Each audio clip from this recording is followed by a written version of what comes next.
Hello दोस्तों आप सभी का आपके अपने चैनल में स्वागत है। दोस्तों आज हम बात करेंगे बाज की कहानी। जी हाँ दोस्तों, पूरी दुनिया में पक्षियों की 10,000 से भी ज्यादा प्रजातियां पाई जाती हैं। सभी के वही दो पंजे, दो आंख और एक गर्दन होती है, लेकिन इन्हीं में से एक ऐसा पक्षी है जिसकी एक अलग ही पहचान है, जो आसमान का सीना चीर के हजारों मीटर ऊपर 120 किलोमीटर पर हावर की रफ्तार से जो खुद के कई गुना अधिक वजन के शिकार को भी अपने पंजों में दबोचकर उड़ सकता है, और इसीलिए उसे पक्षियों का राजा कहा जाता है, जिसे हम बाज के नाम से जानते हैं। और एक बाज इतना बड़ा मुकाम हासिल करता है अपनी ट्रेनिंग और अपनी पुनर्जन्म की वजह से।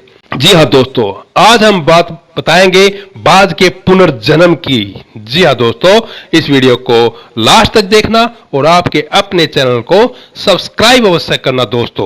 दोस्तों अगर आप भी इस दुनिया में एक मुकाम हासिल करना चाहते हैं तो एक बाज को बाज बनने का पूरा सफर आपको जानना बहुत जरूरी है, क्योंकि 25 से 30 की उम्र तक आने के बाद भी लोगों को रिस्क लेने से डर लगता है, लेकिन एक बाज की जीवन की शुरुआत ही रिस्क से होती है। जिस उम्र में बाकी पक्षियों के बच्चे सिर्फ चींची करना सीखते हैं, उस उम्र में एक मादा बाज अपने बच्चों को पंजों में दबोचकर हजारों मीटर आसमान की ऊंचाइयों में उड़ जाता है, उसे ये बताने के लिए कि तेरा जन्म आसमान का सीना चीरने के लिए हुआ है, तेरा जन्म पक्षियों का बादशाह बनने के लिए हुआ है। जमीन से हजारों मीटर ऊपर ले जाकर मादा बाज अपने पंजों से उसे छोड़ देती है, और यही से शुरू होती है उसकी हाई रिस्क ट्रेनिंग।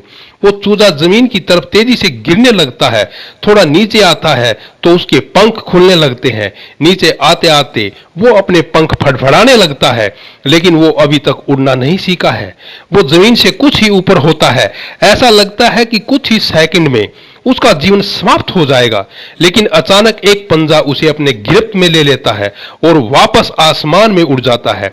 वो पंजा होता है उसकी मां का, जो उसके पीछे उड़ रही थी।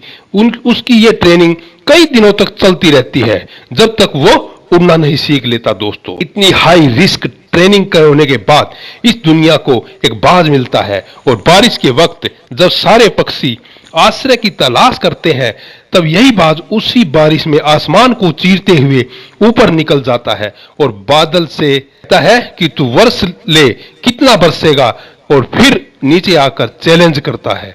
एक बाज की उम्र लगभग 70 साल होती है। जब वह 40 साल का होता है, तब एक परेशानी उसकी जिंदगी में मौत बनकर आती है, जो आपकी परेशानियों की तुलना में बहुत बड़ी होती है, क्योंकि 40 साल की उम्र में बाज की चोंच इतनी मुड़ जाती है कि उसे शिकार निगलने में बहुत परेशानी होती है। उसके पंख भारी हो जाते हैं, छाती से चिपकने लगते हैं, जिससे उड़ना बहुत मुश्किल हो जाता है। पंजे लंबे और लचीले हो जाते हैं, वो शिकार को सही से पकड़ नहीं पाता। उस बाज के पास सिर्फ 3 रास्ते होते हैं। वो अपने शरीर को त्याग सकता है, गिद्ध की तरह छोड़े हुए भोजन पर निर्भर हो सकता है। सबसे कठिन और पीड़ादायक रास्ता अपने आप को पुनः स्थापित कर फिर से आसमान का सीना चीर कर उड़ने का, और वो इसी तीसरे रास्ते को चुनता है और अपने पास के सबसे ऊंची चोटी पे पहुंच जाता है। वहां पर अपना घोंसला बनाता है और फिर शुरू होता है परेशानियों को जड़ से उखाड़ कर आसमान में उड़ने का सफर। वह अपनी चोंच को एक चट्टान पर मार मार कर तोड़ देता है, लहूलुहान हो जाता है और इंतजार करता है नई चोंच के आने का।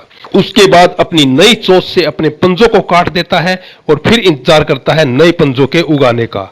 उसके बाद वह अपने एक एक पंख को अपने शरीर से अलग करता है और फिर इंतजार करता है नए पंख आने का, और इस प्रक्रिया में उसे कम से कम 5 महीने का समय लग जाता है।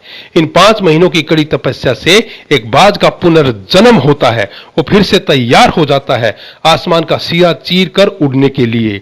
जो 3 रास्ते बाज के पास थे, वही 3 रास्ते आपके पास भी होते हैं, लेकिन कुछ लोग पहले रास्ते को चुनते हैं और परेशानियों के तले दबकर सुसाइड कर लेते हैं। ज्यादातर लोग दूसरे रास्ते को चुनते हैं। वो परेशानियों का बोझ पड़ते ही अपने लक्ष्य को छोड़कर एक नॉर्मल लाइफ जीने लग जाते हैं, और कुछ लोग वो भी होते हैं जो इस परेशानियों को लात मारकर अपनी मेहनत के दम पर बाज की तरह आसमान की बुलंदियों को छूते हैं। दोस्तों बाज की यह ट्रेनिंग हमें बहुत बड़ी सीख देती है कि अगर रिस्क लेना पड़े तो लो, अपने फील्ड में अपने आप को इतना ट्रेंड कर लो कि उस फील्ड में आपसे ऊपर उड़ने के बारे में कोई सोच न सके, और अगर सोचे तो लोगों के पसीने छूट जाए, तभी आप अपने फील्ड के बादशाह बन सकते हैं। दोस्तों आज की ये वीडियो बाघ के पुनर्जन्म की जो बताई है वो आपको कैसी लगी, प्लीज कमेंट करके बताना, और आपके अपने चैनल को सब्सक्राइब अवश्य करना दोस्तों।